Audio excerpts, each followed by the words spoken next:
It was a peaceful afternoon scene on May 7th, 2017 in the small town of Bellaire, Ohio.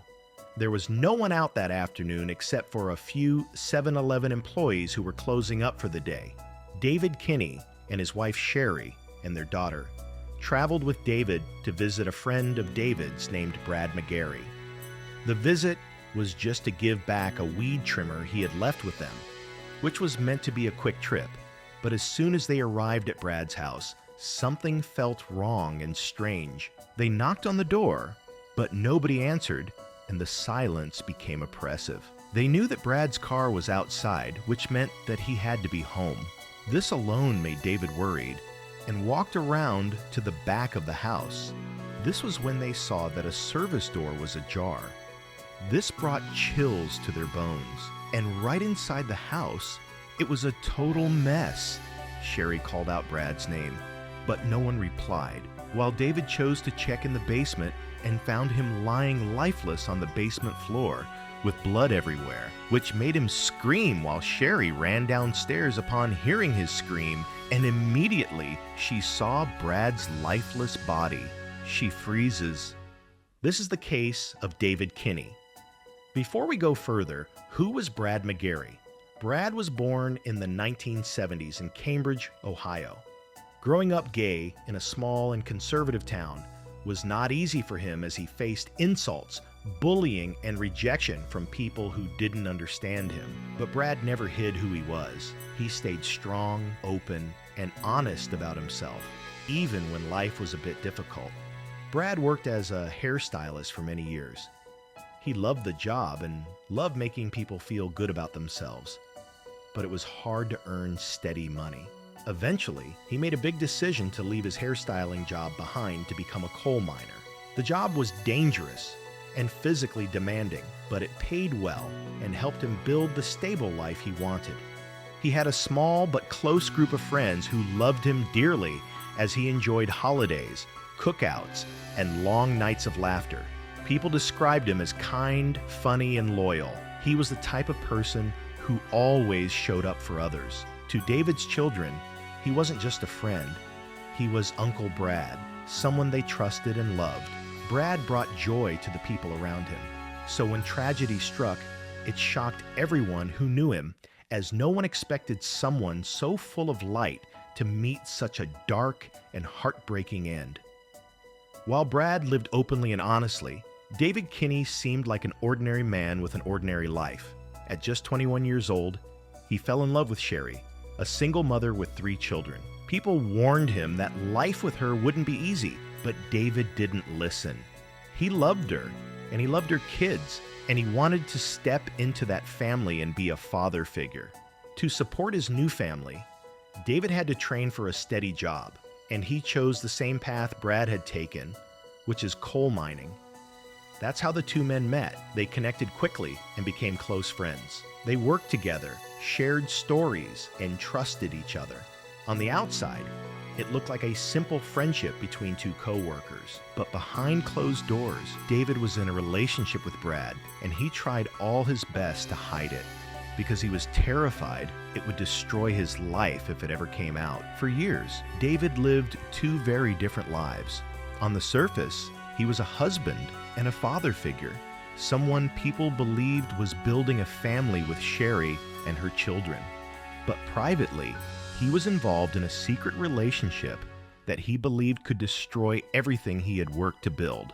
According to investigators, David was deeply afraid of being exposed. He feared losing his marriage, his children, his job, and his reputation in a small community where news traveled fast. He had chosen a life that required constant lying, and the pressure of keeping that secret grew heavier over time.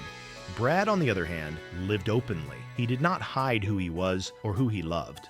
Friends later said Brad wanted honesty and emotional closeness, not secrecy. That difference created tension between the 2 men. Investigators would later argue that David felt trapped.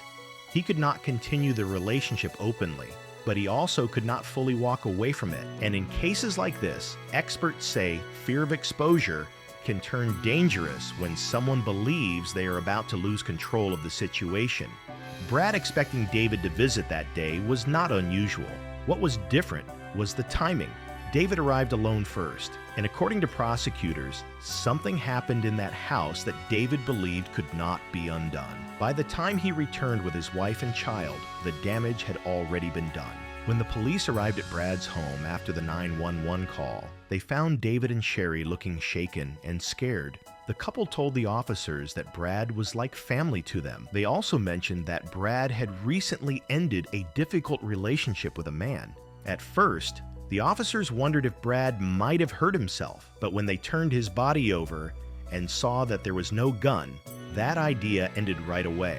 The basement showed that Brad had been shot in the head, but upstairs, the house looked strange because the drawers were left open and items were scattered around.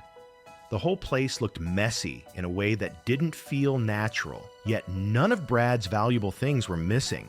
His TV was still there. His artwork and other expensive items had not been touched. Because of this, the officers realized it did not look like a real robbery, but looked like someone had staged the scene to trick them. So the police began searching for what really happened. In the early hours of the investigation, detectives faced a serious problem. There were no signs of forced entry. There was no clear suspect, and the crime scene had been intentionally disturbed. The staged mess inside the house created confusion, which slowed the investigation and forced detectives to question every early assumption. At first, police followed the most obvious leads, and each path seemed promising, but each one collapsed under scrutiny. For a short time, it appeared the case might go cold. It was only because detectives kept asking questions and because family members spoke honestly that the truth began to surface. Brad's cousin's statement became the turning point that shifted the entire investigation. Once David became a person of interest, the evidence that had once seemed unclear suddenly lined up, and what had looked like a confusing crime scene now looked like a carefully staged lie. It was later brought to light again that Brad had just ended a toxic relationship with a man named Scotty, so detectives looked into him first. But when they went to Scotty's home, his mother told them he had been in jail for 3 months, which meant he couldn't have been involved in his death. Investigators also wondered if his death could have been a hate crime.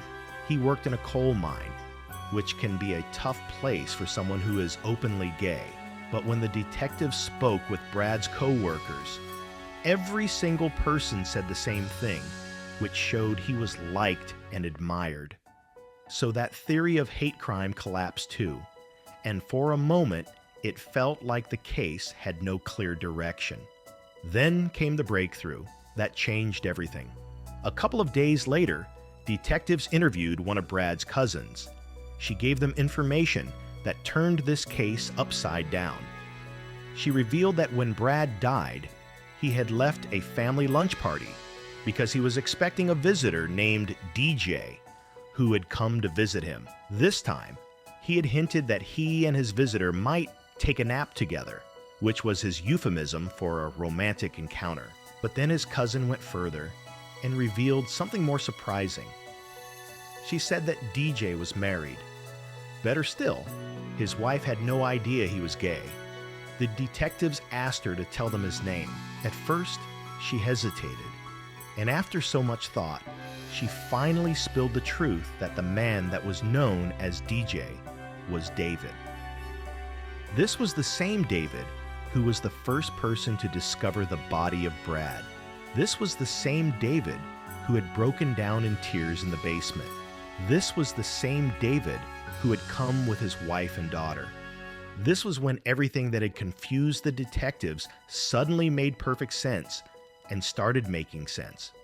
Without letting David know, they asked him to hand over his phone, telling him they needed the photos he took at the scene, but in reality, they were just trying to get his phone's location information. And when it was checked, they discovered that David's phone had been inside Brad's house at the exact time he was murdered. It was also discovered that David had deleted a lot of messages between himself and Brad. A deeper forensic search recovered a large number of them, and the messages clearly showed they were in a sexual relationship, and McCore proof came from a neighbor's security camera, in which the video showed David arriving at Brad's house earlier that day. He was driving his wife's car instead of his own, and he stayed there for about 40 minutes, which matched the time Brad was believed to have been killed. Hours later, the same camera captured David returning with his wife and daughter to discover the body. With each new piece of evidence, the case was coming together more clearly. When detectives showed David all the evidence against him, he finally broke. But instead of telling the truth, he gave many different stories, each one changing from the last. In one story, he said a mystery man showed up at the house and shot Brad. In another story, he claimed that Brad attacked him, so he shot back out of fear and also claimed he was already dead. He later admitted that he and Brad were having an affair, but he insisted it had only been happening for a few months, not years. Finally, he said that Brad waved a gun at him, they struggled, and he shot Brad in self-defense. But the forensic results proved that this story could not be true because Brad had been shot twice, and both shots entered the back of his head. That meant Brad was facing away from David when he was killed. This was not a fight or self-defense. It was an execution. David was then arrested on May 9th and charged with first-degree murder. When the trial began, the prosecutors showed the jury all the evidence they had gathered. They explained that a neighbor's security camera recorded David arriving at Brad's house before the murder. They showed the phone location data that proved that David was inside the home at the exact time Brad was killed. They also presented the deleted text messages that were recovered, which showed the romantic relationship between the two men. The jury watched police body cam footage where David kept changing his story, and they heard detailed forensic testimony about how Brad died.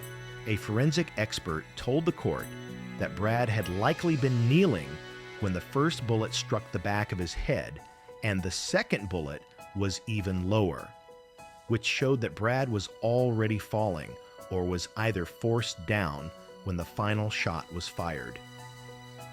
David's defense argued that he had acted out of fear and panic. They claimed he only shot Brad because he was scared, but the prosecution argued that this was not fear at all. They said it was a cold and planned killing, and that David had gone to the house with the intention to end Brad's life. After hearing all the evidence, the jury left the courtroom to make their decision. 4 hours later, they returned with their verdict and found David guilty of aggravated murder. The moment the verdict was read, the courtroom filled with tears, shock, and sadness from both families. Brad's friends and relatives finally knew the truth, but came with deep pain that would stay with them forever. Right before sentencing, David apologized to Brad's family, but the judge didn't believe him. He said David carried out a planned and deliberate killing, then staged the scene to hide the truth. He was then sentenced to life imprisonment without the probability of parole, plus additional 3 years for using a gun. He remains in prison to this day. Brad McGarry's story is a reminder that secrets can destroy more than just relationships.